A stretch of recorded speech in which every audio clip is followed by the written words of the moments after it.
Hello, my name is Jennifer, and welcome to Stories from the Earth. This is going to be episode 14, I believe. I want to say hello to Roma Miscati, who's joining us from Facebook. We are live on the Stories for the Earth YouTube channel, the Stories for the Earth Facebook group, and Seawool Herbs and Tarot YouTube channel. Later, we will be in audio form on Anchor. So if you're listening to this on Anchor, hello, welcome. If anyone has any questions for our guest, please pop them in the chat. Cool. So let's see. Let us start. So I'm going to read our little intro here. Why we are doing this. So mankind's relationship to the natural world is as diverse and dynamic as each individual plant, animal, mineral, and piece of geography. There are many ways that we can engage with our living planet, be it through herbalism, gardening, hiking, and other explorations, meditation, and observation, and even artistic expressions. There are many ways for us to connect, and it is important to do so, as the human species is not a separate entity from the whole web of life. Each takes their own path. This series explores some of the many ways in which people may weave a tapestry of meaning in coexistence and mutuality with what surrounds us. These are the stories for the earth. Cool. So, I'd like to introduce our guest, Lori Jenkins,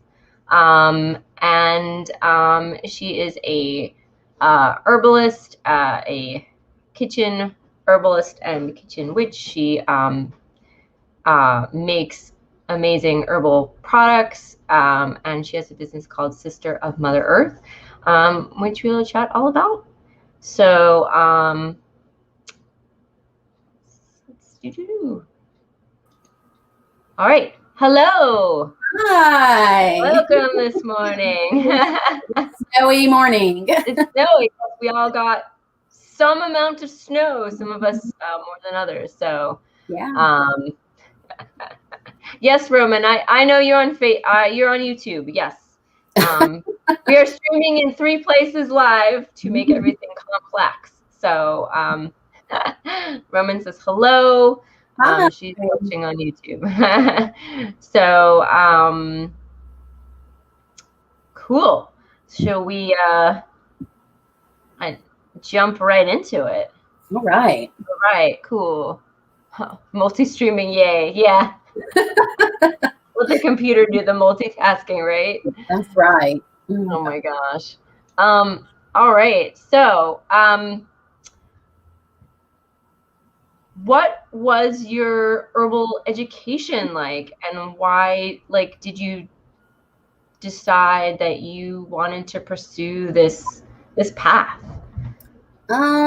Over a decade ago, I just kept getting promptings that we needed to really work on being able to manage our health on our own. I know that sounds a little extreme, but I just had these nudges, start growing your own food, start growing your own herbs, do these things.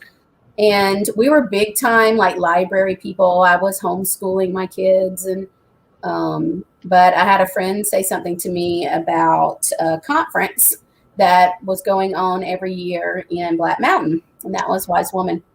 And that first year that I found out about it, I wasn't able to go, but after that, I went for years. And then I started taking my daughter, who, when she got a little older, and that's where I started meeting people. I met Asia Suler, I met Becky Bayer, Julia Blankenspore. I just, had all these people that I admired and loved taking classes from them. So that's kind of where I jumped off from.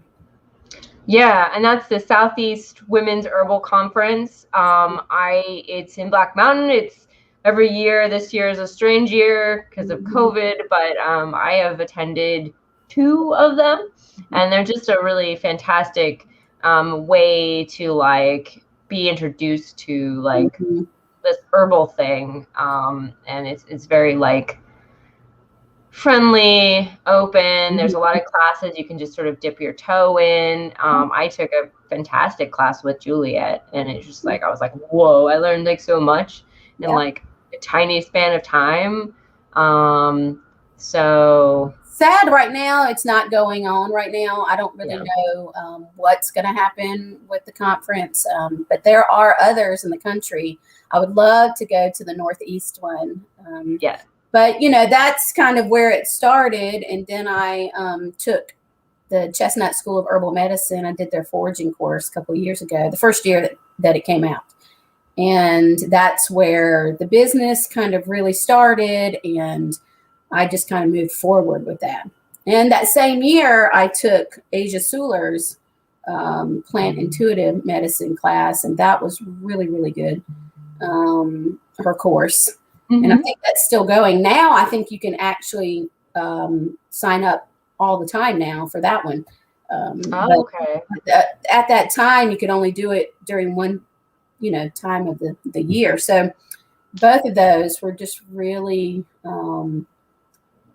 it just made me focus more on what I wanted to do. I wanted to focus more on food and herbal food, and that being my medicine. Because herbs can be used as food in like a huge way. That's a huge component of how you can actually take your herbs. And it all ties into like the health stuff, and it's just there's a real close connection. So I'll post those links if anyone's interested in any of those courses, because I believe at least Juliet's school, the Chestnut School, is all online now. Right. And I'm assuming Asia's is online as well. It is. And they're both really good places to start your journey. And I think also right now during COVID, all the herb schools are online. So, start now, and then later on when we can have in person, find your in-person class and go for it. I would say that would be a great thing. So, well, that's awesome. That's a great way. That was a great introduction. We have so much fabulous resources here in our area. And I want to go to more herbal conferences too. So maybe one day. Yeah.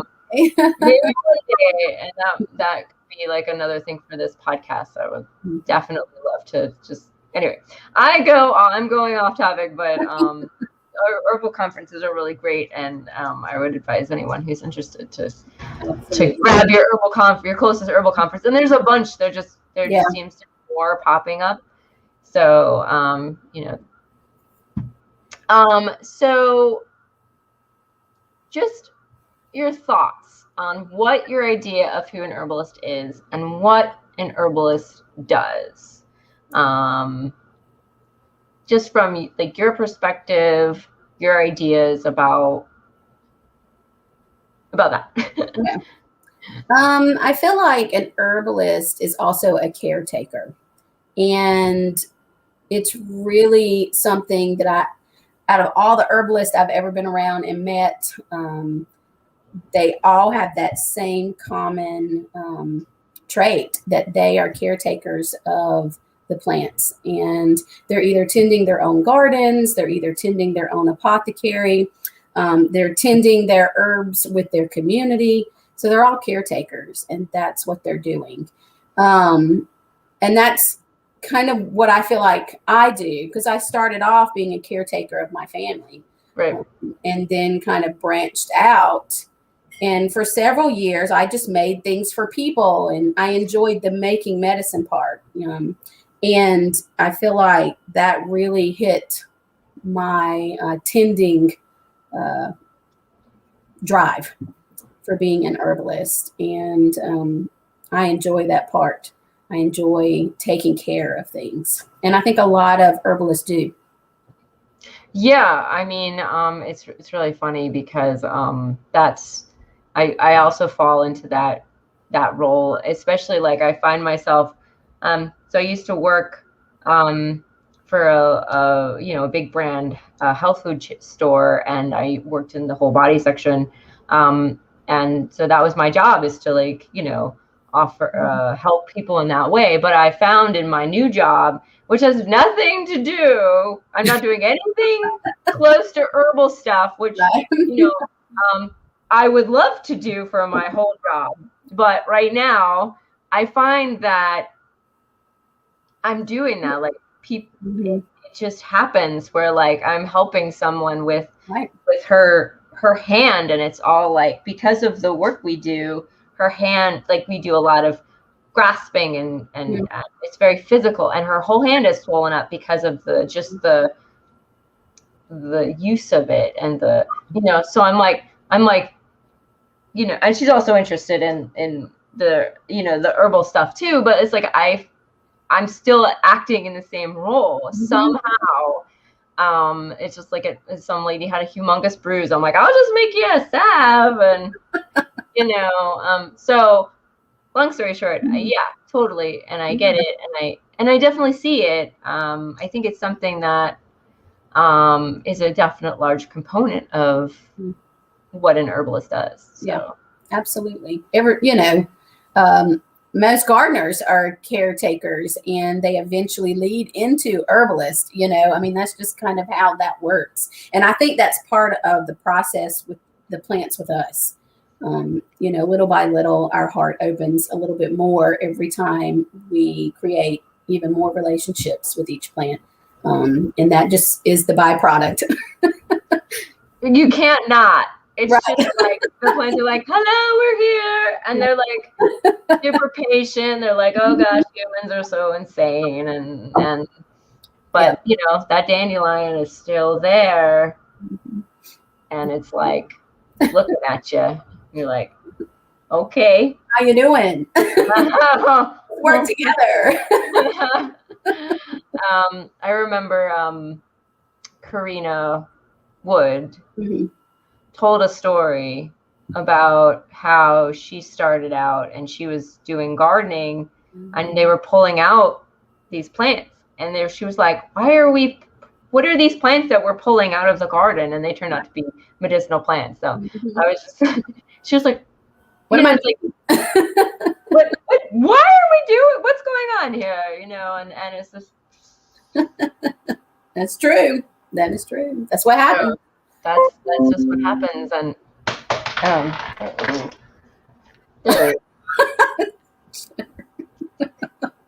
I dropped something.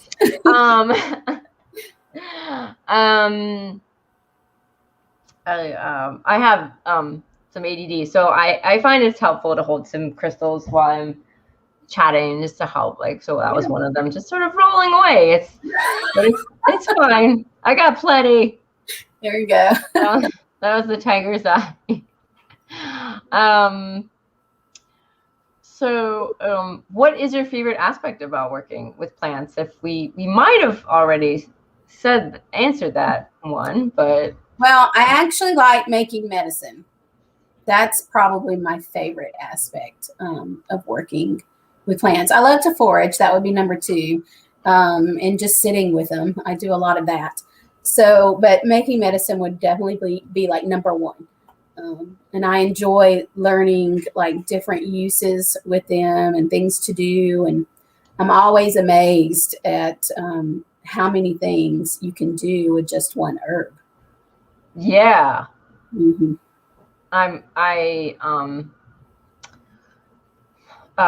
My husband is he works as he works as a pharmacy assistant. I don't know. He works, but he doesn't work. He works at home. But anyway, he deals with the pharmaceutical and the patients, and so and we're all used to like the pharmaceuticals being like made for one purpose, right? Yeah. But it's a whole different. The herbs are all the whole different idea, because they're multi-purpose. True. Which is really neat. Like, I can take it for this, and it also acts on this. you know, so a whole different way of thinking. Mm-hmm. Yeah. I mean, like take for instance chickweed, which is one of my favorite herbs. I mean, you can do all kind of things with it. You can eat it. Yep. Just like a salad. It's absolutely delicious. You can put it in some oil and use it as a salve. It's fantastic for that too. You can put it in water, make a tea. I mean, like there's just so many different things to do with like just one plant.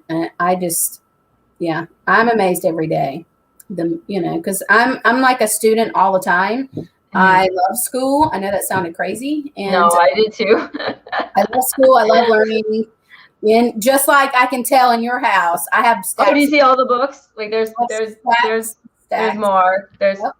Yeah. We need I'm constantly reading, and it's not books like like stories. They're all like instructional and nonfiction. And I mean, I'm just that kind of nerd, but I love, learning all the time. And I try to stay in some sort of learning course all the time because I feel like I don't have enough time in this lifetime to learn it all. So I need to keep learning. Get on it. Yep. Yeah. I definitely feel the same way. They're all like herb books, and then I've got like some on the Audible because I can listen to them at work. And that's, I mean, one of the reasons we're going to have a book component of this podcast is because of the learning and the I mean,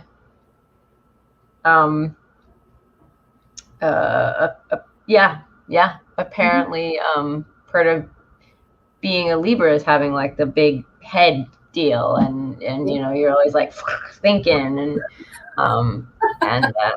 which is a good that I have a physical job because this is more. There's a lot, and that's cool. Yeah, I need bookcases definitely. I feel like it's gonna topple right on them. I just have them everywhere. They work for I don't. Yeah, I've got bookshelves, but they don't stay on the bookshelves. Right, I can pull them all out, and which would be nice when we move. I might have a space to just sort of leave stuff going, and I know my husband will be like, "This smells like a new book, Lori. Is it a new book?" I'm like, no, I got that years ago. I just not reading it. I love it's like it smells like a new book. I can smell it all the way over here. Yep. Yeah, I'll sneak them in. We have a fun money budget, and I'll be like, it's for the podcast. All the books. Yes. It's for work. I'm just yeah. Just so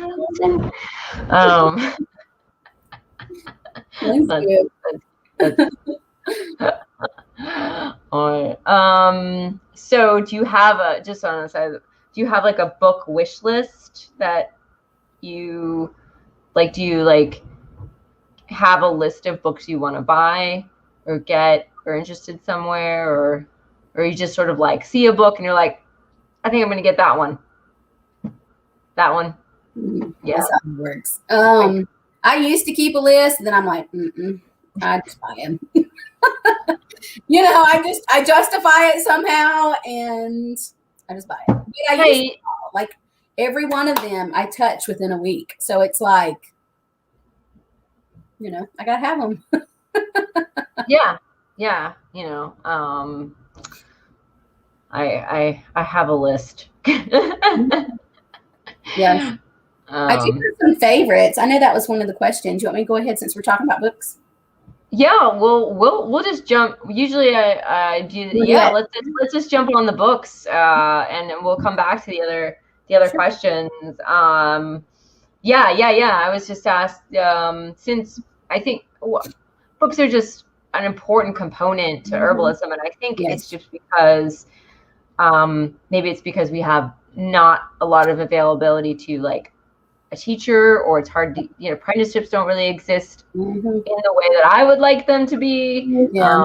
They cost money, and then sometimes you have to live on the land, and that's like, unaccessible for some of us. But I think that, it's the learning aspect. Right. Okay, so shoot, we're ready. So I have 2 sets. All right. So the first one is actual like herbal books. And, it's funny, when I was taking that foraging course with Chestnut, those that lived in the area were allowed to go, like they did a little get together at Juliet's place. And, we spent like an afternoon there, and we were in her like office library room. And all of us were like taking pictures of all their books because she's got lots of great books. But I was like, wow, I actually have a lot of these. I'm really excited. But I will say some of my favorites. I don't have it like right in front of me, but I have some of the other ones. But the one that I use a lot is Richo Check's Making Plant Medicine. I use that one probably every single time I start something, just because I don't have that one. I want it. Well, he's done the work for you, so you don't have to do the work. You don't have to know, how much alcohol needs to go, or the percentage of alcohol into the. I mean, like, he's done all that, and he's got it listed, and it's great. It's a good resource. Yeah.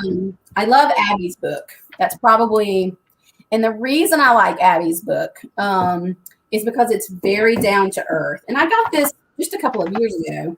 I'm gonna hold on. I'm gonna put these some of the links up for us. So I'm gonna get so everyone can. So this is, I've got Making Plant Medicine up, and then Abby's. What is the Herbal Handbook for Homesteaders? Right. I like hers because she's got a lot of information here. She's got like charts and, different things about when to go foraging. And I mean, like, and it's plants that are here in Western North Carolina. I like that too. Yeah. That's another aspect of just me as an herbalist and as a medicine maker and a business owner. I want to use what's here. I'm trying to reduce how much I bring in from other places. Because I think, that's part of being sustainable. And she really focused a lot on that. And I appreciate that. 2 books that are on my list that I do not have. So anything Rosemary Gladstar, of course. But one of my favorites is the Herbal Healing for Women. She has a fantastic. She has a great Materia Medica in the back, which is really nice. Most herbal books do have Materia Medicas, and I appreciate that because I'm like I said, I'm a schoolie. So like, I love Materia Medica. I love writing it all down and having it all in one place. That's just part of my practical side. And she just, so this is I've got like 2, this is one of the books I had to get 2 copies because my book, I had used it so much, it was falling apart. Yeah, the pages come out they can come out pretty easy if you use it so much. So let's see. Okay. But it's a good one. It's got lots of great recipes and things to do. It was one of the first books I found any information about fibroids. It's a little difficult to find them. And she talks a lot about endometriosis because I deal a lot with that. So there's a great section in that for that. A Modern Herbal. Yes. Both volumes. I use it all the time. I love Grieve. She's got some, she's a very intuitive and intelligent human being that wrote some great stuff for herbs. Yeah, this is an oldie, but a goodie. And there's 2 volumes, and you can very easily get it. And the cool thing is she gives a lot of like cultivation and just like general where this grows best. And I mean, like, I think that's important too, you know, if you're looking to actually grow some of your own herbs.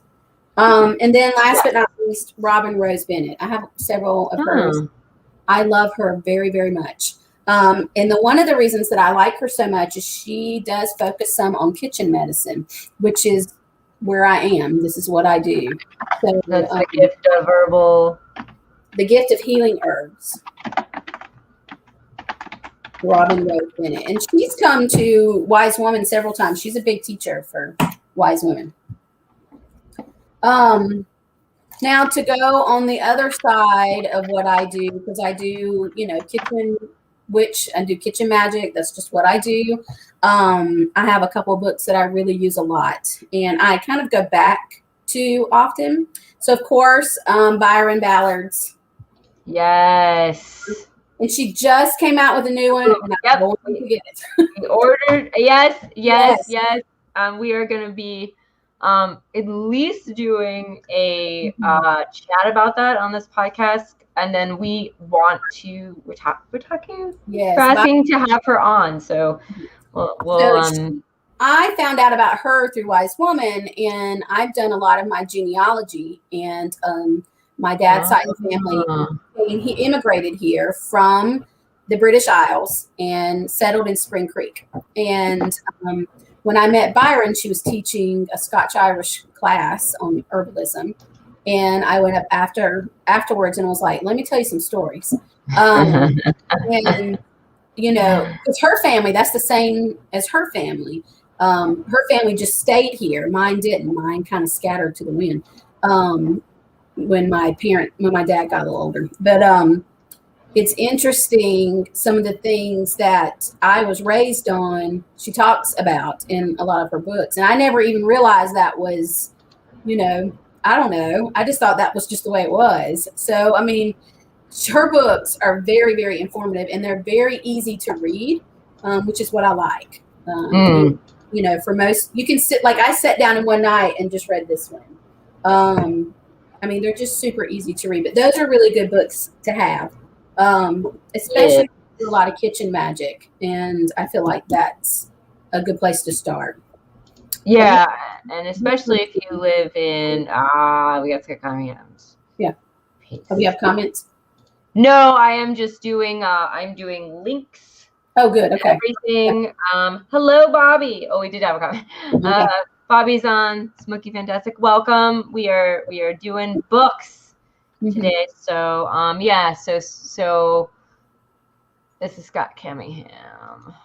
Oh yeah, this one. This one is fantastic. I open this up all the time.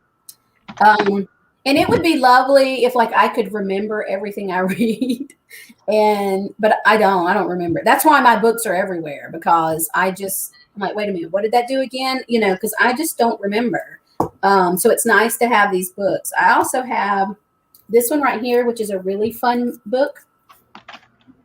Hedge Witch Book of Days. Mm-hmm. Okay.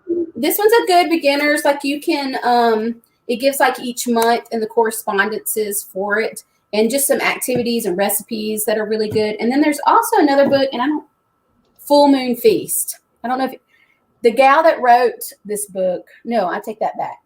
There was a teacher at Wise Woman years ago, and I think it was my first year. She taught a lot out of this book, and it's Full Moon Feast, and it's about eating around the moon and the phases of the moon. And that was life-changing. Yes. I hope I spelled that right. I'm going to look that one up. I don't have that one on my... I've read that book, I think it's right over here, 3 times. Let me grab it. Ooh, Food and Hunger for Connection. That sounds awesome. Well, and it gives really great, I'm sorry, I'm trying to grab the book. As you can tell, I have them everywhere. This one right here. Yeah. And it is such a good book. Oh my gosh, I love this book.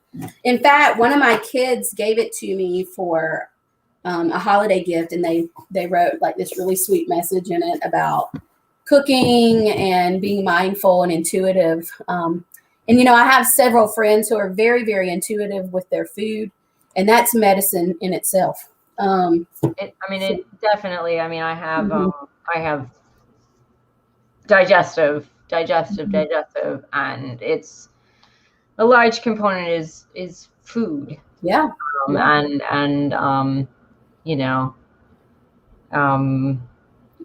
How, it's really important. It's important to understand where your food's coming from, because I'm like a huge proponent of farmers markets and farmers. I serve on 2 boards of markets around here. People need to really start to refocus where their food is coming from. And I know, listen, I'm guilty. There are times where I just go to Aldi, get my groceries, because I'm just not prepared sometimes. But it is important to really start moving closer to home to get your food. And people have just gotten out of sync and out of touch with where their food comes from, and that's where disease comes from, and part of it, and stress. So we've got to really start changing our minds, and that book really changed my mind for a lot of things. And for me, like, my body made me do it. Like, I had to change. And it is challenging. And, I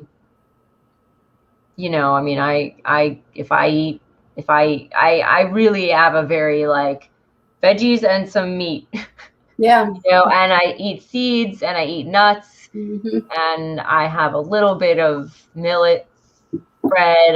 There's a beautiful gluten-free pumpernickel bread at Whole Foods, which is amazing. Yes. So I have a little bit of that, but I, occasional super dark chocolate, but I can't, like, I have to eat like that,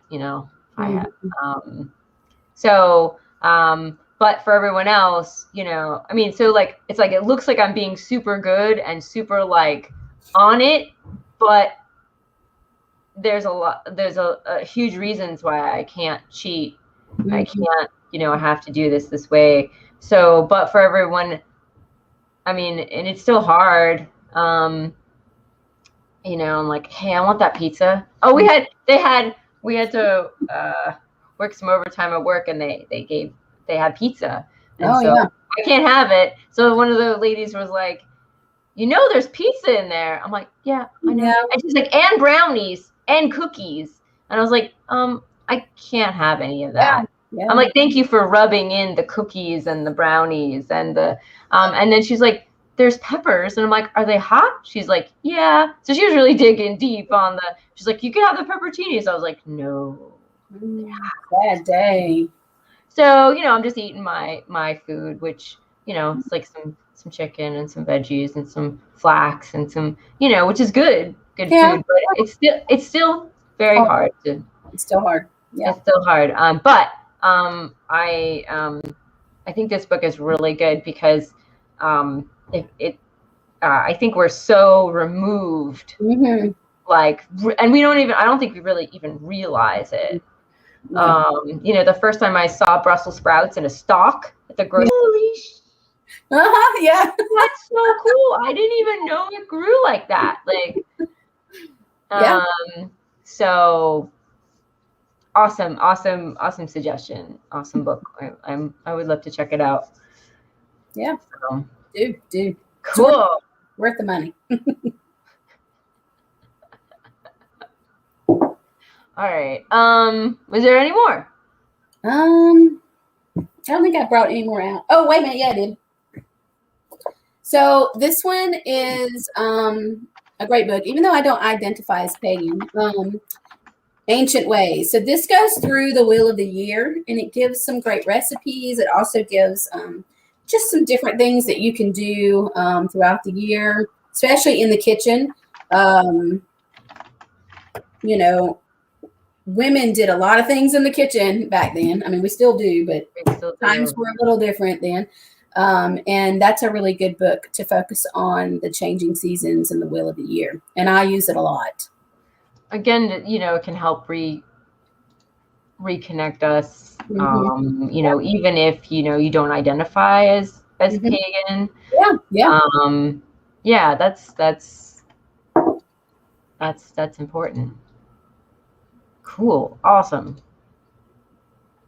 And herbalism really, herbs and really is a intersection of like food and medicine and all, and then the magic and the a little bit of woo and all that stuff in Yeah. it all in the one. Yes, yes. So In the cauldron, it all goes it in all there. goes in. So I all right, cool. Well, all the links are up in the chat, and then if I am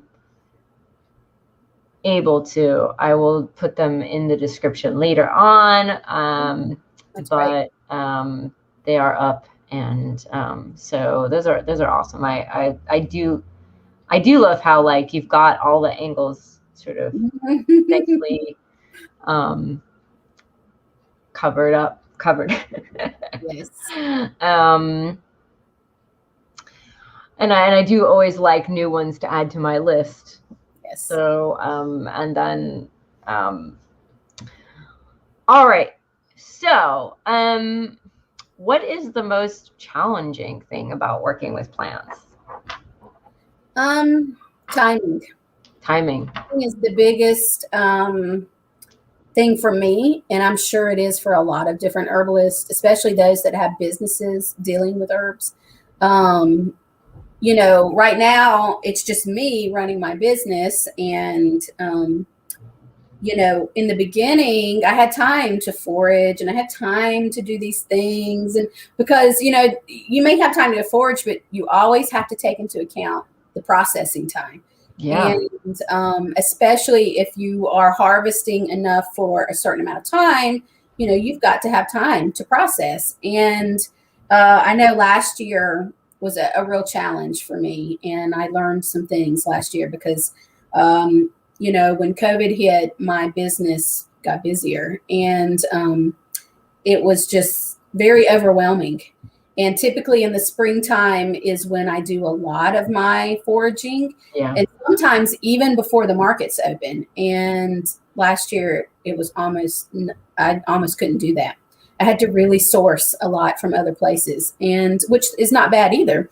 But I think it does give me that disconnect that that was the whole reason why I started this business. And I've had to reevaluate some of that. And I'm hoping this year I can hire a few folks. That's exciting. I know. I did hire my son last year, and he was good for me to like practice paying someone and just getting into that rhythm. And I actually upped gave him a little raise for this year. So, but I do feel like I probably am going to need another set of hands. So, we'll see. I'm working on that.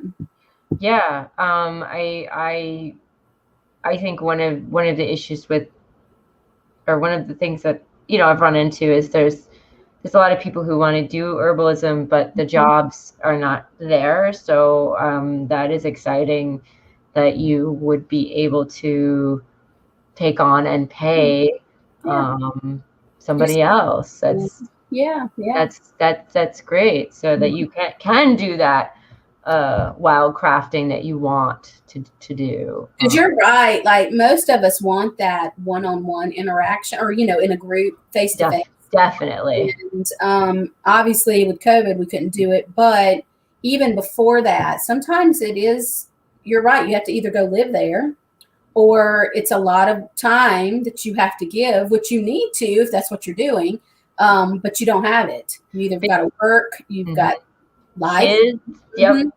And even for us right now, we just have one vehicle as a family. And, although COVID is going on still, like everybody's at home right now, which has been really a blessing. But a lot of people don't have that opportunity and don't have the time. And, I just feel like that's where herbalists that have businesses, if you've got time and you're able, you really need to take people in to do this, because otherwise they're not going to get it. They're not going to be able to get it anywhere. Yeah.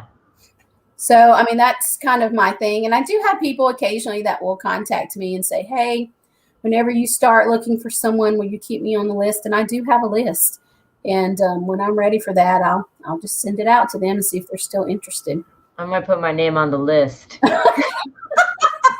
I mean, I had to go back to work, and I was fortunate because I was laid off.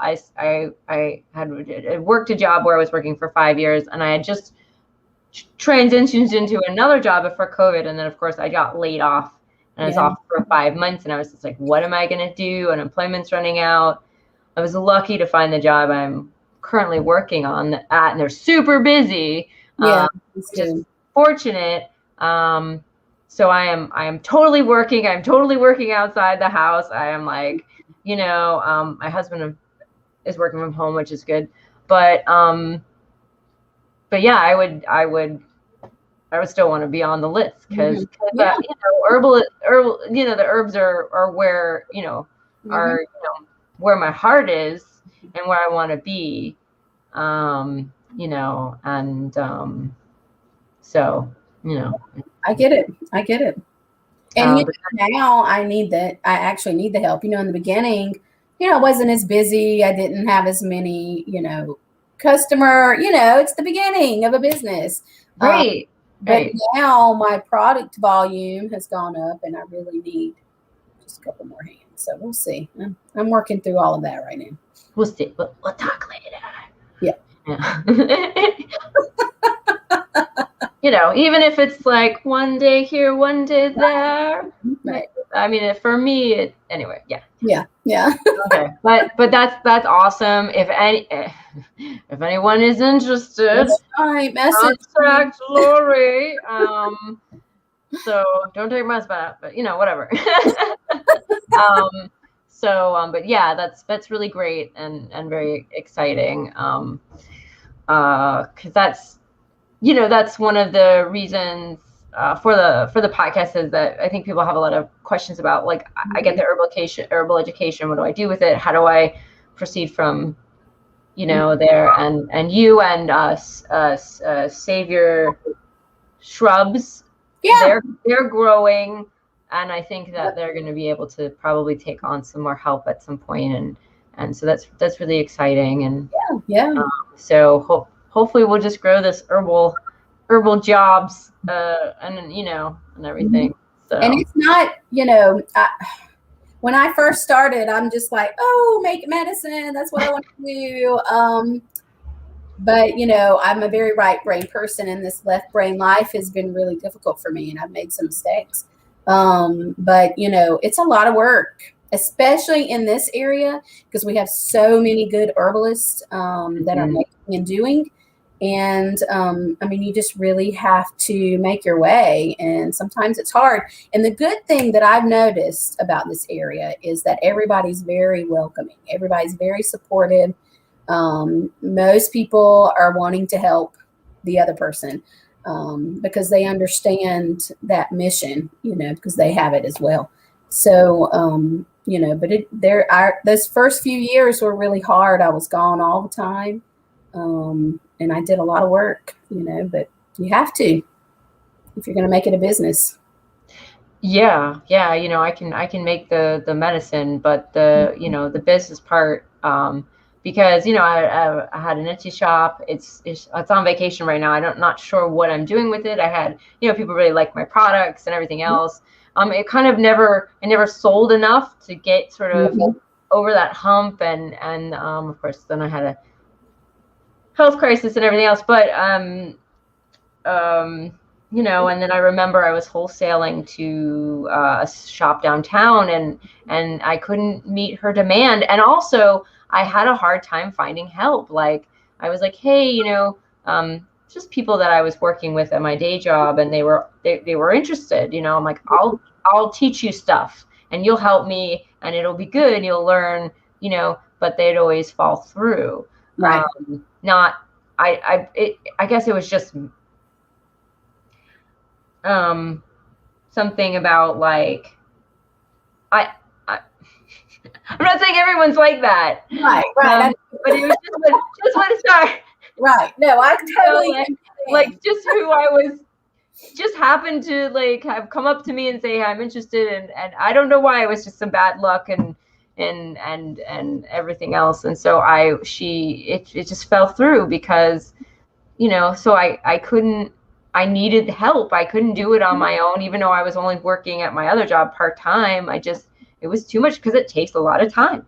It takes a lot of time. And then, even though I've been trained in, one way of making it, there's another completely different way as far as legality goes. Right. And, that has been a big learning curve for me. And I'm, it's been crazy because I'm like, well, we've always done it this way. That you can't do it that way. You got to do it this way. You got to make your stuff here and you got to do this. And I mean, and although I'm so supportive of every herbalist that's working because, there's not enough of us making enough medicine. You know what I'm saying? Yeah.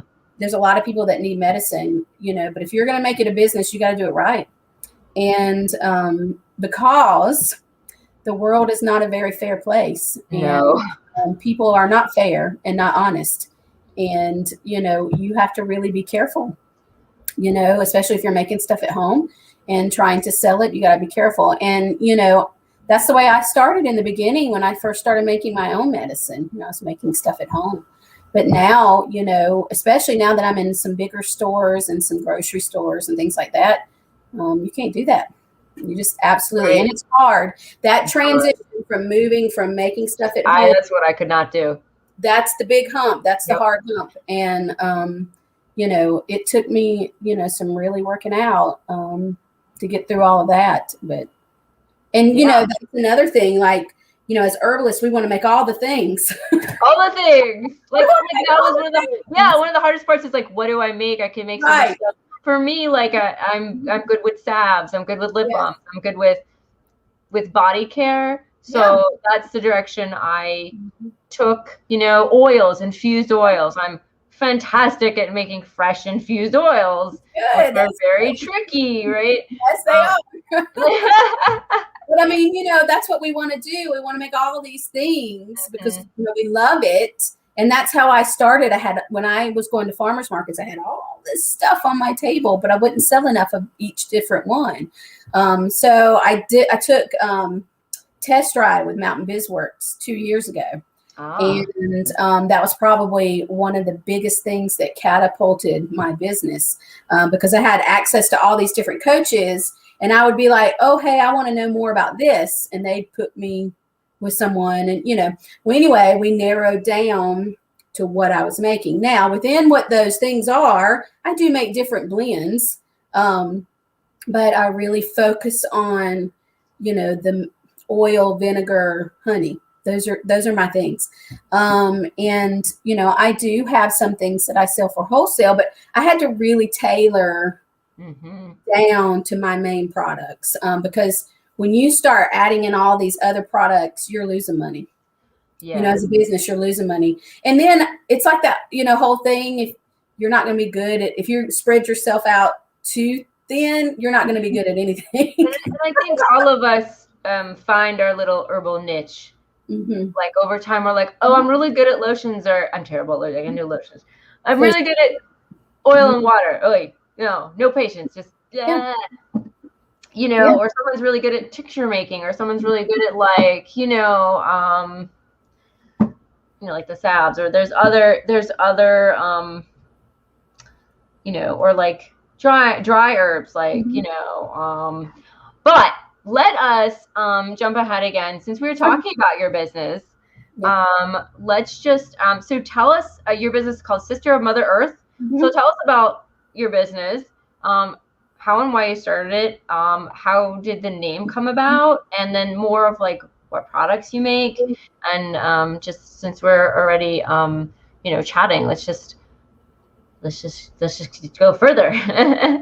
So a couple of years ago, my husband lost his job that he had for about 20 years. Oh, wow. And our whole life changed. Everything changed. We had to sell our home. We had to do all kind of crazy things. And my oldest kiddo was going to UNCA. And, we had lived here about 20 years ago. We got married here in Mars Hill 20-something years ago. And we've always wanted to come back. This was like our favorite place to be. And this was it. This was like one of those moments where, you know, he had been looking for a job for about a year, and he was just overqualified. He had his master's and nobody wanted to pay him, you know. So we were like, you know what? This is it. This is it. Let's just move. We've always wanted to come back. Let's go. So we took a really large leap of faith. I'm sorry. I don't know if I missed it. Did you say where you were before? We were in Travelers Rest, South Carolina. Oh, okay. And had been there for about a decade. So, you know, we were pretty established. Our family's from that area. But we love the mountains. That's just kind of our thing. So we packed everything up and moved to Trust, which I don't know if you know where that is. No, I have no idea. So it's in Madison County, but it's way up. Okay.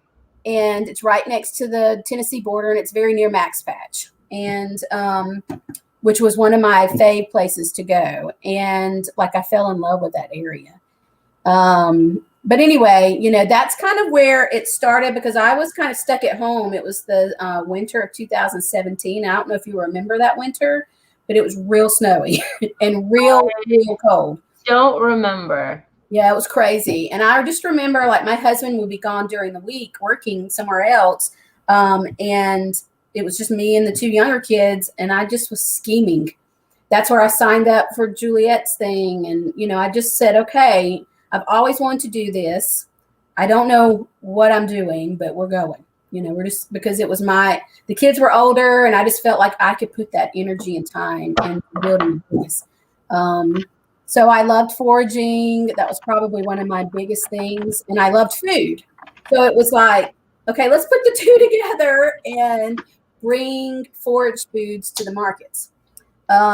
So like I, you know, brought finishing salts that had wild herb in them. I brought the fire ciders that had wild herb in them.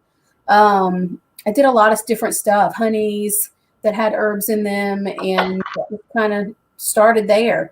I loved it, you know, and it was funny because I went to my very first market meeting. It was January 2018. I didn't know a soul. I had never sold at the farmer's market. And the next thing I know, I'm on the board. I was like, what the hell am I doing? And it just kind of went from there, and it was great. You know, I met a lot of really good people. We moved closer to town, to Mars Hill a couple of months later, and things just kind of fell into place. And then I had some really great friends that own businesses that offered to, like, you know, let me sell my products there, and it just kind of took off. Nice. Yeah, and Madison County has been really great. They've really supported me. The extension office has. You know, it's just been a really great endeavor, you know, and I was glad I got to do it. I love out there. I grew up in Alexander on the border between Buncombe and Madison County. I just love that area. Yeah. We had like 3.5 acres. Oh, nice. And our family moved from Brooklyn, New York. Wow.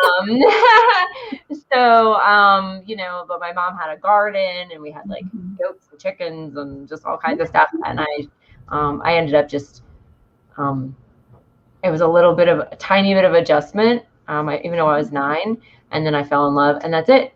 Yeah, there's just nothing else you can do about it. And I knew I wanted to be in this area just because of how many other people were farming and homesteading. Because when we were in South Carolina, we did a lot of that. We had chickens. We had a huge garden. And the thing about it was, we lived in a spot that was not like a normal, like our house was in a hill. We had to terrace everything. Okay. So we had, like, you know, terrace gardens, and it looked really pretty, but it was work.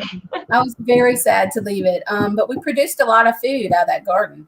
And that was, you know, just kind of where things started cultivating. And I actually started growing like herbs. That was the first thing that I did when we moved there and built those gardens, was herbs. Because there were some things that physically and that we needed to heal. And that's just where it began. And I wanted to be in a place that cultivated that love. And there's a lot of people here that farm and our homesteaders, and I just love that very much. Even though right now the home that we're in, we're not able to do that. We do have a small garden, and I do grow some of my herbs. We're just not. We're surrounded by trees, so we just don't have a lot of sunlight where we are. But we'll find it one day. We'll find a piece of land someday. Yeah, I mean, there's land out there.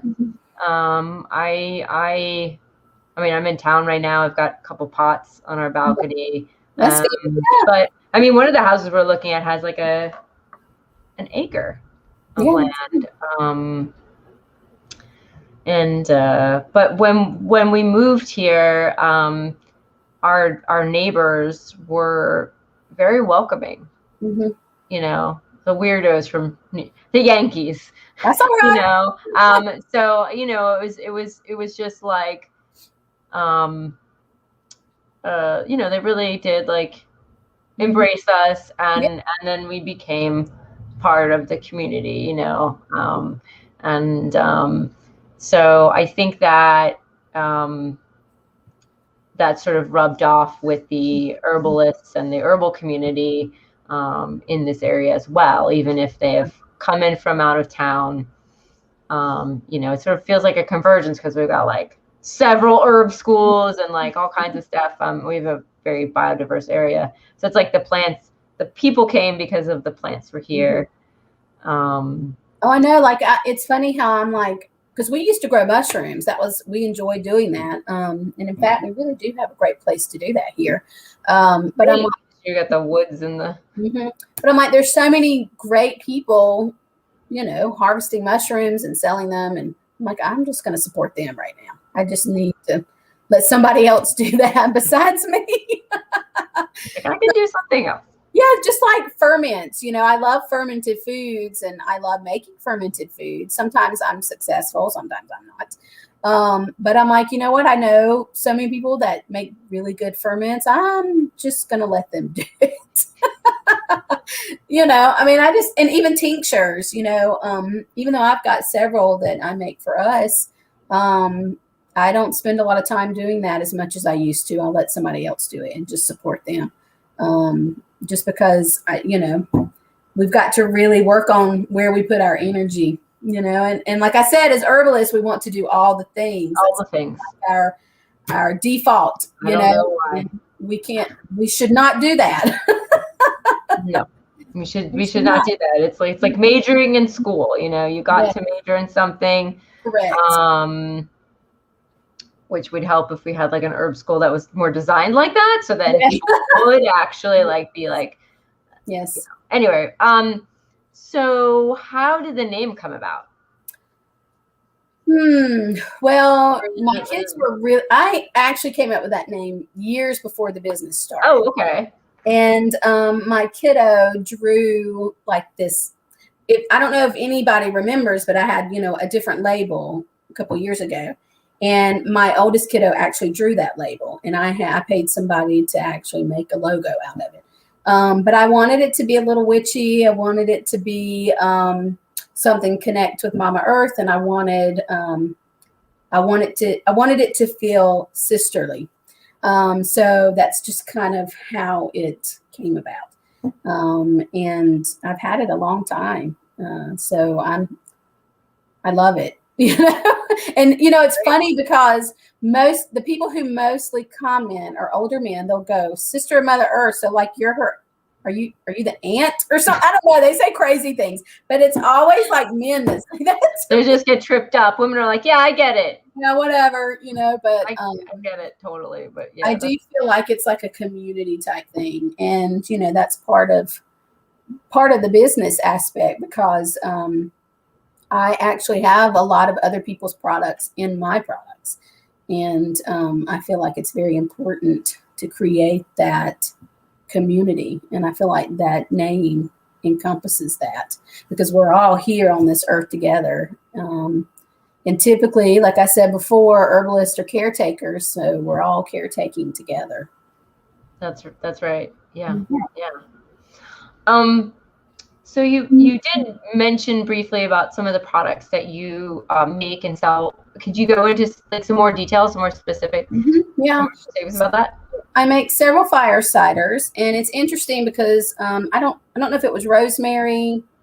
I don't know where I heard this, but they're like, don't sell or make anything that you haven't taken, and I believe that. So like all of the fire ciders I have made at some point in my early beginning for some reason. So like the heartbeat fire cider, which is my favorite. I started making something very similar to that in the very beginning because we have heart disease on my dad's side, and I feel like I'm very built like that side of the family. I feel like I have some of those traits. So I started making that and taking it. So that's where that one came from. Roots and Shrooms, I was making something that had a lot of bitter herbs in it for my husband because he deals with a lot of GERD and acid reflux. And so that one came to be. And then the Queen of Thieves is the one I actually started making for friends because it's real tasty. It's got lots of, fun herbs, sage, oregano, thyme that we use a lot in cooking. So, all of those were things that I have taken and used over the years. And then I started playing a little bit more and making some other ones that I really enjoyed, like a siren song. It's not as popular as some of the other ones, but the people who take it love it because it's weird. It's a way weird fire cider. Because it's got spirulina, it's got local stinging needles, and local red clover. So it's one of those things where if you're a spirulina person, you're a spirulina person. Is it green? Is it green? And that was another thing because if you've met me, I wear lots of color, and my favorite color is purple. And when I make my fire ciders, I want a lot of color. So like when they're sitting there brewing, I've got green and purple and reds and yellows. And I mean, I love that. I love visually seeing that because I feel like there's magic just even in color. And then last year, no, it might've been the year before, I started making a blend called a witch's brew. And, it just came to me during a new moon. I can't even remember. But I was like, you know what? I'm going to call Raven and Crone and say, hey, will you sell this product just at your store? And Lisa did. I mean, she was wholehearted. She was like, bring it on. She did tell me, she's like, I want to taste it because some fire ciders taste funky. And I was like, yes, I will bring you some. So I made that one just for them for a long time. And then when COVID happened, I had all these batches and I just had to open it up. So now that one is only at Raven and Crone. Yeah, the Witch's Brew. Raven and Crone, at Earth Magic, and of Wand and Earth. Because I did notice it's not on your website. You have the other three. So because I feel like as or four. Yeah. Right. The four are on the website. We really need to be supporting other witches, and I feel like that's a really good way because they have to go to those stores and buy that product. And that's supporting me, that's supporting them. And I think that's a great way to cultivate that relationship and put that kind of energy into that product. It's a really good product and I enjoyed making it. And it was just one of those, it just came to me, like the herbs that were supposed to be in it. Like I remember my daughter was watching me do the first batch and she's like, what is this stuff you're making? And I'm like, I don't know. I just feel called to make it. I got to make it. What is in it? Sorry if you said that already. It's got white pine in it, stinging nettles, ashwagandha, basil. Well, I've switched over to holy basil, but it's mugwort. It's got mugwort, but it's got lots of grounding herbs, which I feel is important to go in a blend like that. But I love fire cider. Yes. So and today is World Fire Cider Day. Is it really? Well, that's awesome. What a great day on Inbox. And they won that whole lawsuit, so we get to call it fire cider again. Yeah. No one can trademark it, I think, again. So if anyone was following the fire cider controversy there, And with fire cider, it's cool because you could do the classic, but you could also, as you have done, do so much with it. In fact, there's a fire cider book that I gave my friend Heather. She's not here today, but usually she joins us, and she loves making all kinds of stuff, and she has a big garden, and I was like, she loves she loves spicy stuff, and so I gave her that book, and she's like, yes, it's awesome. It is great. It is great. And, I taught a class a couple of years ago at Villagers, and it was a really great class. Had a lot of people in there. And I told them, I was like, think outside the box. Yep. Like, here's the basic recipe, but, do something crazy. And I got so many pictures back, like an email. Look at this fire cider I made. Oh. It was so cool. And I was like, that's awesome. So, I mean, there's just so much you can do with that. And I've enjoyed making fire ciders, but I switched over a little and started adding in infused honeys. Nice. And, I'm going to tell you right now, that was hard. And it took me a long time to figure out what I needed to make it worth my while. The honeys. If you've ever made an herbal infused honey, I have. I've made a ginger. I love making ginger infused honey. I made a garlic one. Yep. I was like, hey, during COVID, the beginning, like garlic. There was no garlic. You couldn't hardly find it. So I'm like, I'm gonna make a honey because it'll preserve the garlic, and if we get sick in any way, we'll have it. And then also the ginger too. But so yes. They're hard to make, especially when you're making in bulk and you want to bottle them, because you don't want to waste. I mean, again, as herbalists, we're caretakers, so we want to take care of what we're doing, and we don't want to waste any honey. I mean, you think about that. A teaspoon is the equivalent of what one honeybee makes in its lifetime. So you've got to, have that sacred frame of mind. I don't want to waste anything. So it took me a while, but I finally found some things that helped me not waste. And, I've even had some herbalists say to me, I'm glad you're doing it because I don't want to do it. Yeah. I mean, it's okay if you're doing it. Like I'm making like some for us, right? Like, and it lasts for, well, I have to usually hide the ginger honey from my husband because it's fantastically good. Yeah. But, it lasts for forever. Honey doesn't go bad. So as long as you've done it right, where you're not getting any mold or moisture or anything. And for some reason, like ginger honey, I learned that it's herb school. So I went to the Appalachian School of Holistic Herbalism, and I took, I think, in one of their foundation classes, and that's one of the things we did. And I had never heard of infused honeys before, and it was like, oh, what is this ambrosia? Oh yeah. Well, it's funny because I took a class years ago, and I'm gonna say this wrong, and I know, is it Sierra Foley? Sierra. Like she explained it like you sear a steak. Sear a steak. Okay, very good. I like Yeah. Because I didn't know either. I love her to death, and I took her honey class because she's a beekeeper, and I was just enthralled by it and loved it, and started making all these honeys when I came home. And I knew that was a path that I wanted to go. I just had to figure out some of the legalities with it. And now I have a beautiful line of honeys, and I love them all. I use them all. I sell a lot of them, and they're beautiful. Honeys. Yes. I'm perusing. We've got a chai infused elderberry chai. Ooh, golden milk. Nice. Yes. And it's interesting because a lot of people are like, what is golden milk? So I had a little craziness happen my first year of business. I also make a shelf stable elderberry syrup. Was it a copyright? Yeah. So Gaia Herb sent me a cease and desist. This was right at the holiday time. It was like December 1st or something. And I did have a website at the time. It wasn't a great one, and I hated it.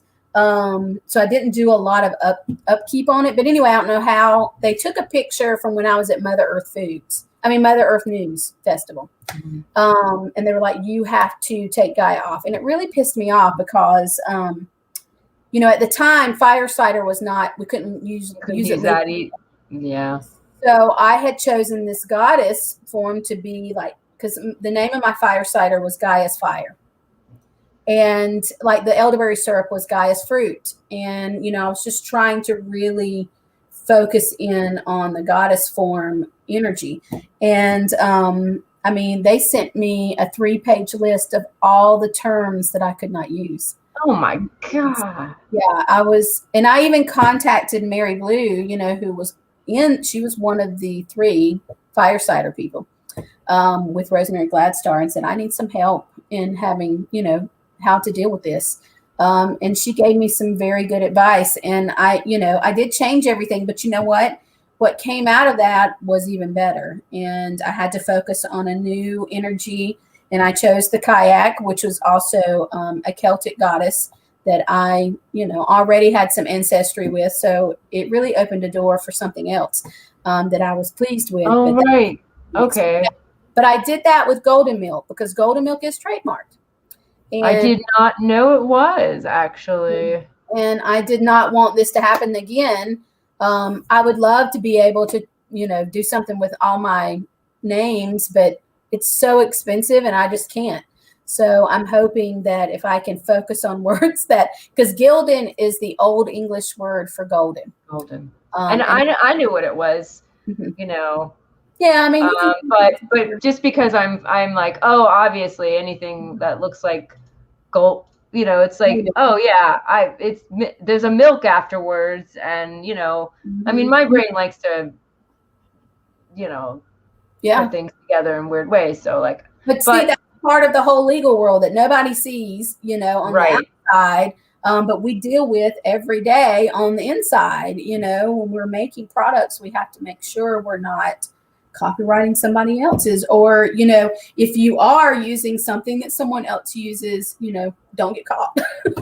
It's just one of those things, which I hate trademarks. I think it's copyrights. I think it's crazy that people can copyright words. Yeah, exactly. That's one of the things that was really cool about the whole fire cider thing. Rosemary's like, here's this recipe, you can use it, you can use the name, right? But somebody else just went out and copyrighted it. And so, it was a real fight just to like, hey, we don't want this copyright paradigm. Rosemary set the precedent. I don't know, maybe there'll be more of that. I don't know. It's really hard because when the herbal world hits like the corporate business world, it's just because as herbalists we think a different way, or in our head or not. And also like business is so probably needs to change. Because even the word thieves, a company has copyrighted thieves. And that's why I have Queen of Thieves, on my thing.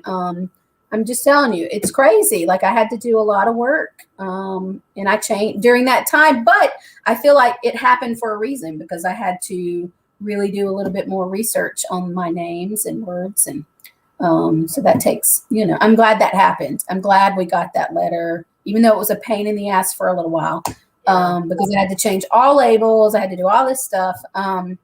It was a good change. Yeah, you got to sort of really dig a little deeper and come up with something that was even better. Yeah. So you've got vinegars, you've got the honeys, you've got salts, you've got salves, tooth powders, lip balm, hair rinse. So you do elderberry syrup and of course the fire cider. So you do a wide range of. I do. I don't carry products. The only things that I carry to market are foods. Okay. Everything else, and I even don't have everything on the website. I offer it to my wholesalers, and there are a few that I sell a lot of those body care items. But I'm, like I said, this year I've been really kind of evaluating where I stand with all of that. And I don't know if I'm going to continue doing, the body care. Just because it's just a completely different, it's completely different from what I make on the other side. So it's taking some energy away from that. So anyway, but this is the time to reevaluate. Yeah, yeah. Yeah. I mean, I do the body care, but yeah, I think it has its slightly own different rules and other stuff. It's Yeah, just you don't. different from food. So it's like, okay, do I really want to be doing both? Continue doing both, or do I just want to stay with the food? I enjoy. Right. And you just have like tooth powder, and I think that's it right up on the website. Yeah, there's not much on body care right now, so I can definitely see that you're. Yeah. And like I do a bone broth seasoning blend. And I just make one, and it's one of those that kind of evolves as the season evolves. So like whatever's in season is, what's going into that bone broth seasoning. So a lot of times you actually see the flowers, you see the plant matter. And that, I'll be honest, is probably like what represents the business as a whole, is that one product. Because I want what's seasonal. I want what's growing at that time to be in that product, so it's ever changing. And I think that's real cool. Like we go to the grocery store and we see the same foods all the time, no matter what season it is. And I know I think it's more exciting even to just not have everything all the time, and then to be able to use what's there. And I think our bodies are more built for that anyway, more used to it. But so that's really cool. I was just wondering, what plants do you normally wildcraft that go in your products? I do the wild invasives. So I do stinging nettles, chickweed, red clover, dead purple nettle, garlic mustard, all of the ones that, and then those wild onions that you see everywhere, I use those. All the things that are invasive in our area, but are abundant. Yeah. I really don't do a lot of harvesting, even for some of the other things that you see a lot of people harvest, because I feel like, I'll be honest, Red Moon Herbs does it. They hit all of those marks. And I don't feel like I need to offer something like that. And because they're doing it. And, I just harvest the things that I know are growing crazy. And, it's interesting. I'll just put a little message out to someone. Hey, these are the things I'm looking for. These are the things that you can't be doing in your yard.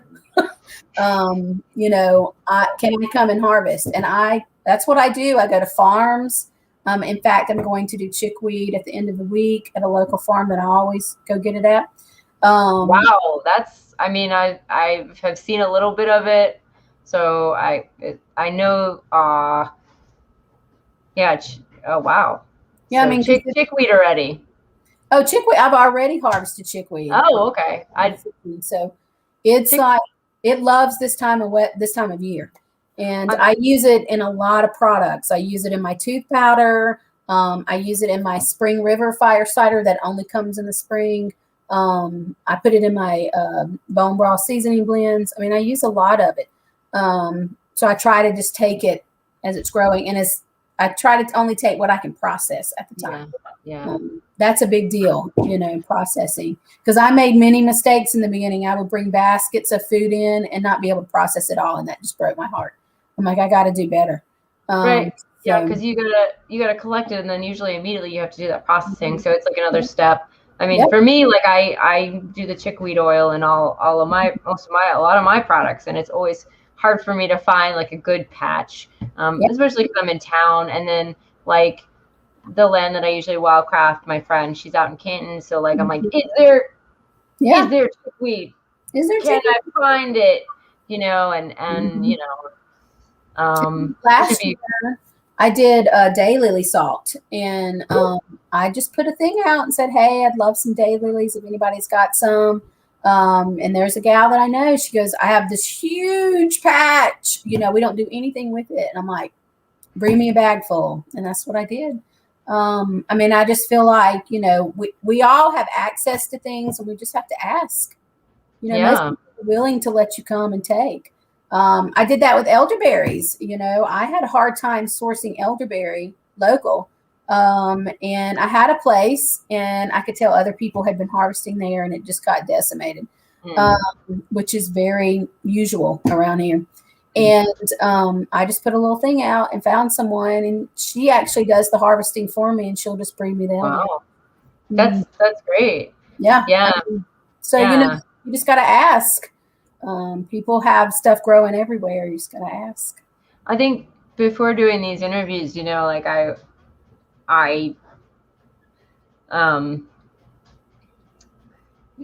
was on the periphery of like, I was around Asheville in the herbal scene, but I didn't really know too many herbalists. And so like, it's been really cool, to like actually get to know everyone in the community. Yeah.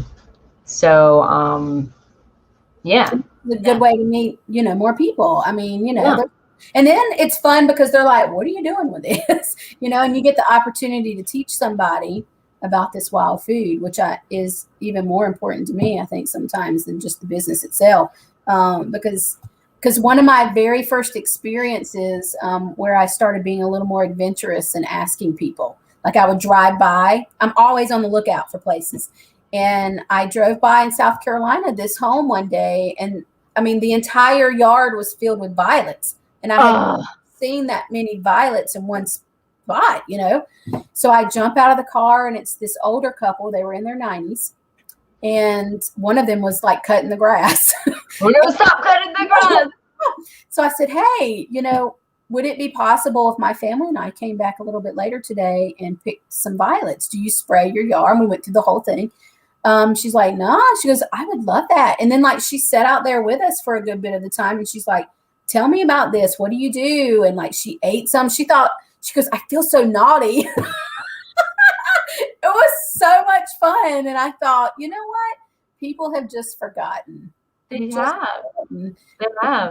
Because like as we were sitting there, she's like, I remember my grandma used to do blah, blah, blah, and I'm like, we've just forgotten. It's there. And sometimes it's just that first bite. And you're like, oh yeah, I've done this before. Somebody's done this before. Someone's done it before. Like, like I feel like somebody in my family in the past have done this before, because it doesn't feel it's unfamiliar, but it doesn't feel unfamiliar at all.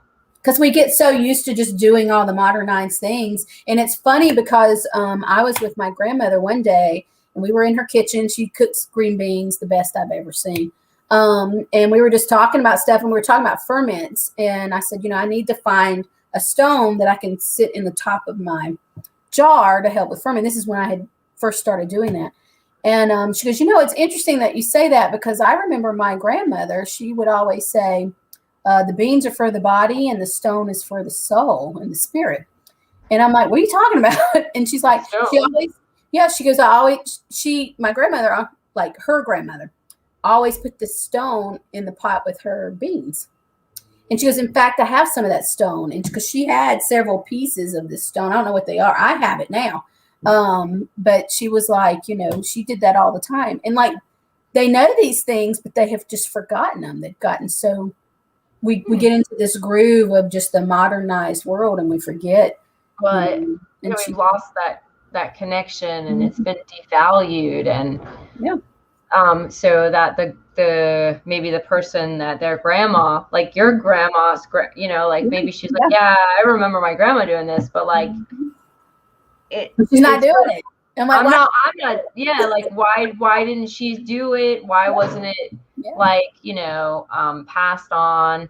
And for me, like I used the violet oil in a salve, violet leaf oil, and my parents in their old property before they moved,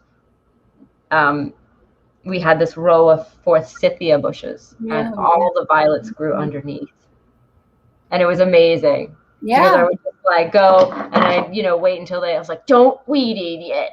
That's right. Wait until they're like hand big, and you would just like pick, and it was so fantastic. And then like, because I don't have that resource anymore, now it's super hard to make that oil, because I'm like, okay, I and it was great because they were protected under the bushes, and they were just like, anyway, so that's why I got excited about the violets.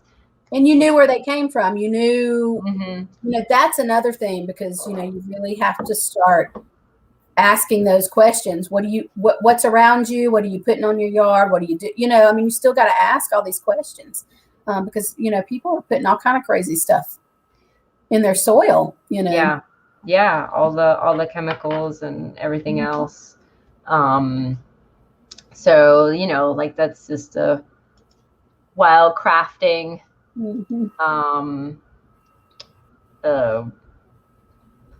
tip. Yeah. So, And my spots, I have my spots that I go to every year. I love them. I take care of them. I hope nobody else finds them because they'll decimate them. But I really try hard to really take care of the places that I go to, because I want to be able to return and the plants still be living there. So right. it's like, again, like I said, we're caretakers. We're trying to take care of the plants, but also take care of each other. And it is sometimes very fragile, and we have to really pay attention. Yeah. So, but also if you wildcraft, don't decimate. Just take what you need. You want the plants to come back next year. That's right. And so so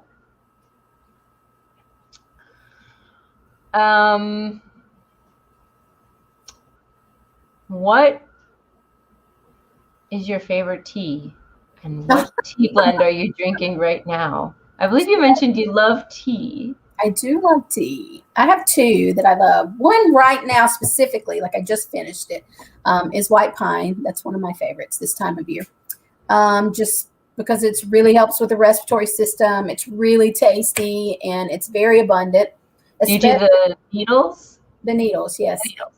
Especially on a day like today, like this afternoon and tomorrow, I'll probably walk around our property. We have a lot of white pine, and pick up the branches, because I actually use the white pine in my honeys for a couple of different things. So I love to gather the white pine.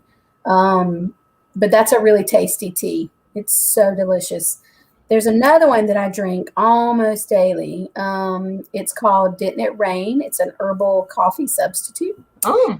And if you were here back in the day when Villagers had just begun, Natalie was running that shop, and it was actually her blend, her herbal blend. Oh, okay. And she started selling it, and I just fell in love with it immediately. I don't know all the ingredients, but I know chaga is in it, chicory, dandelion root. It's really, really tasty. It turns this dark brown. It's beautiful.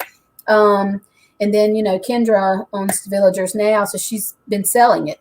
And it's fantastic. It's probably one of my favorite, bitter teas. It's very tasty.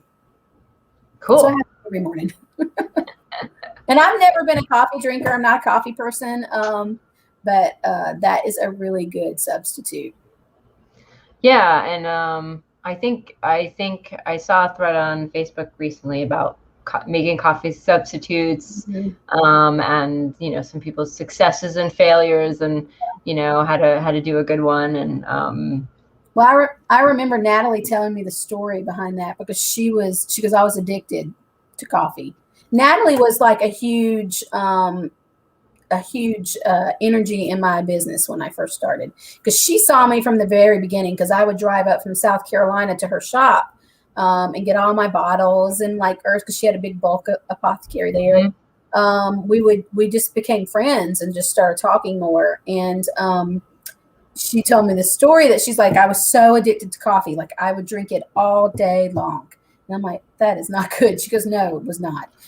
She goes, and I started experimenting. I would, buy recipe books and stuff that had different recipes for coffee. And she goes, they were nasty. And then she goes, and one day I finally came upon a recipe that just hit it. It just hit it right on the money.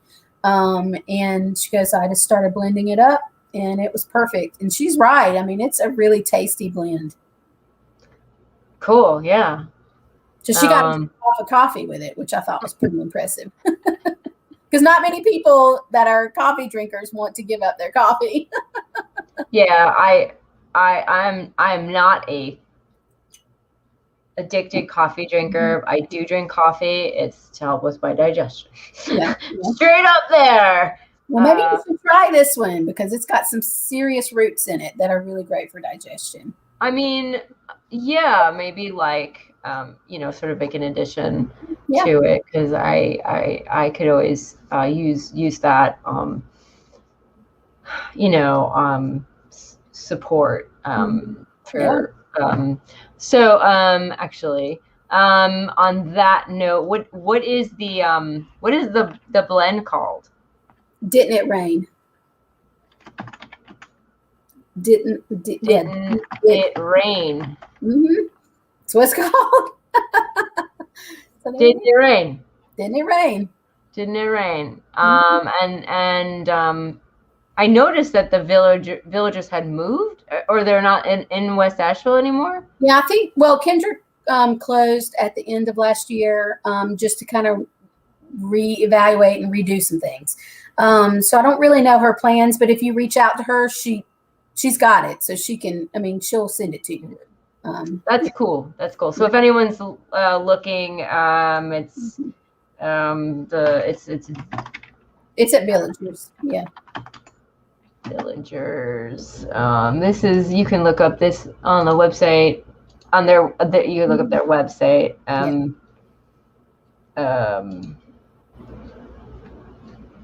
Hopefully I spelled that right. Villagers. GERS. Yeah. Oh, RS. Yeah. Anyway, Villagers, Asheville, will probably pop up when you. I'll find it. I think it's called For Villagers. I think. Oh yeah. I think that's their like official name, or something like that. For Villagers. Yes. Okay. Yeah. This is it. Let's do that. They have a Instagram and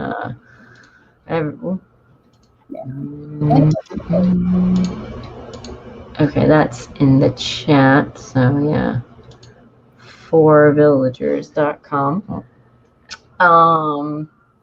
They actually did sell my lip balm. Yeah. So we did a little test run, and then they reordered, and then she sold it. Mm-hmm. Natalie sold it, right? And I wasn't able to. I connected a little bit with Kendra, but I wasn't. Again, it just didn't quite happen. So, but yeah, I thought Natalie was real awesome. So, and the store is so cute. Yeah, that's great. Whenever they come back in brick and mortar, hopefully they do. It was an amazing store with lots of really good books. Yes. Yeah. And good products. It's a lot of local products. I had my products in there, but a lot of people had their products. It was great. Mm-hmm. Yeah, totally. So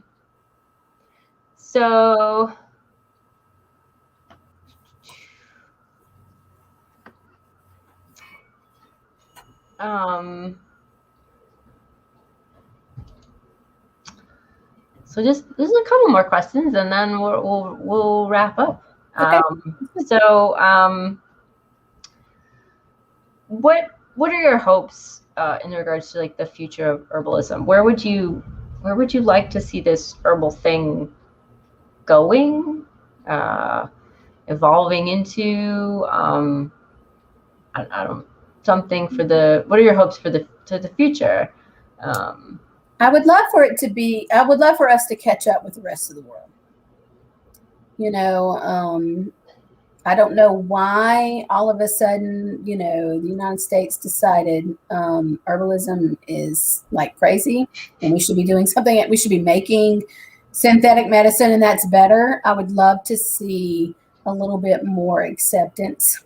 Mm-hmm. I would love to see, this main. Now, granted, I know reality is it's not, because it doesn't bring money, but I would love for us to start changing our way of thinking and to hit herbs first before we head into, popping pills and, doing things like that. Yes.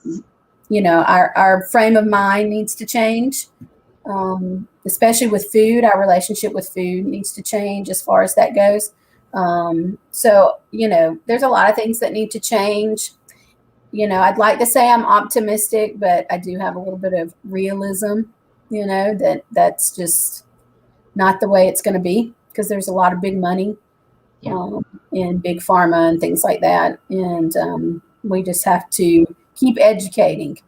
I feel like the more education, the more someone is educated, the better decisions that they'll make. And that's just all I can hope for at this moment. Yeah. Those are good things. And then if there's be so many of us that will just overwhelm the. Yes. We'll just be like all making different choices, so they have to follow us. Mm-hmm. We'll see. Yeah.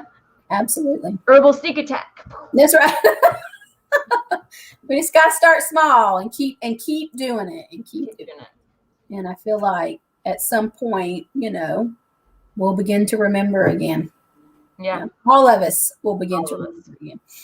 Yeah. Yep. And some of us are starting to. We're already in there. Yeah, we're way in. I'm just all in. Yeah. We're there. Yeah. We're there. And to begin to value it, and yeah.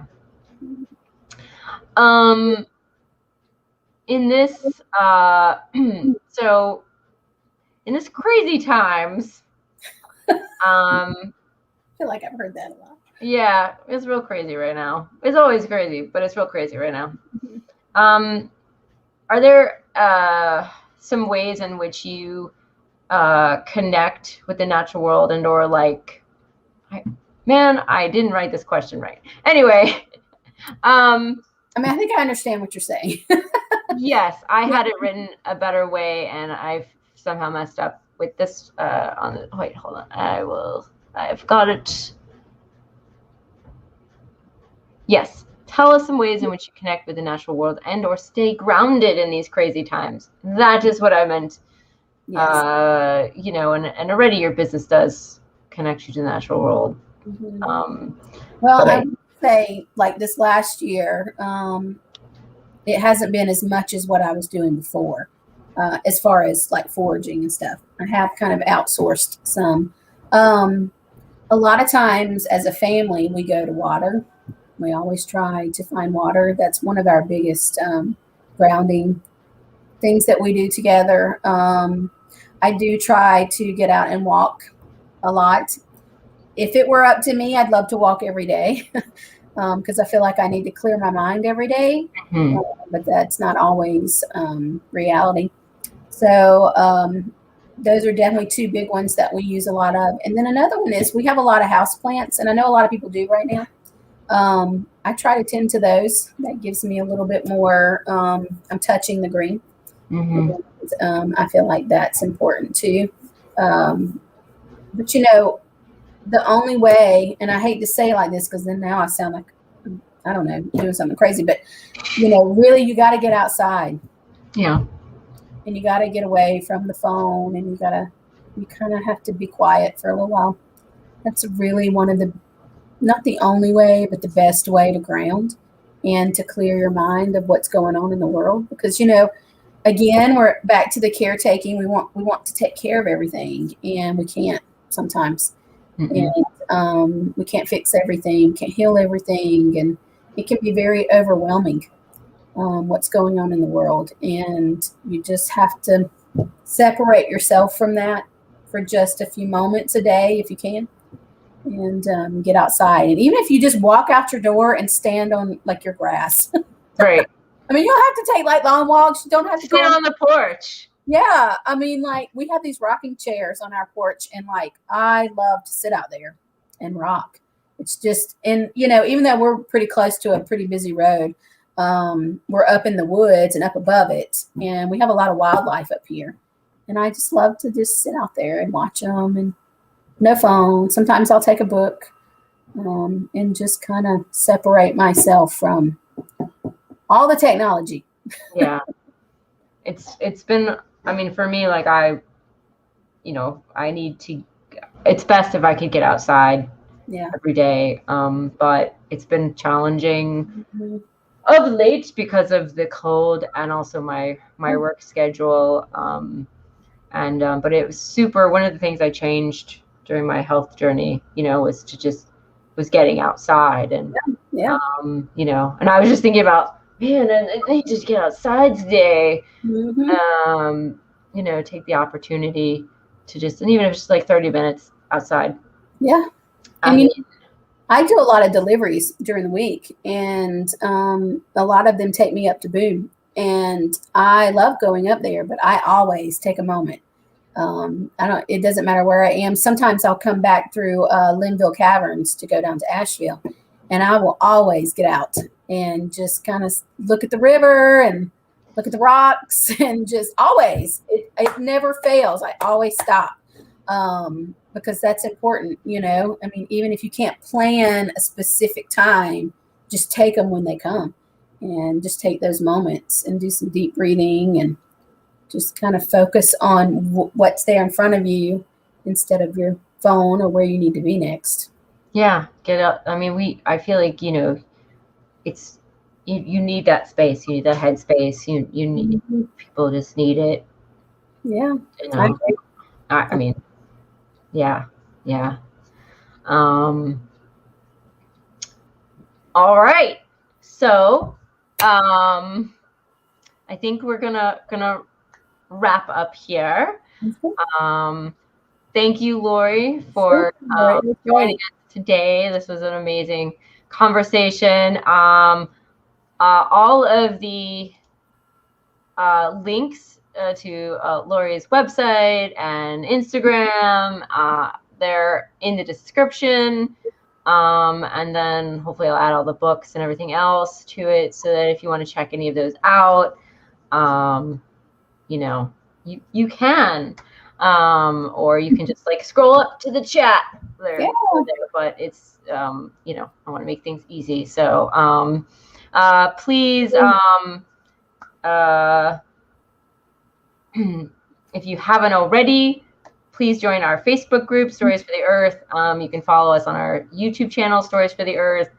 And we also have Instagram. We are on Anchor for audio, and hopefully we'll be on like Spotify and other places soon. Awesome. Yeah. And if you want to donate, help us out financially, there will be a way to give us money on Anchor soon, but I haven't worked that out yet. So that we can at some point take this show on the road after COVID, and that'd be good.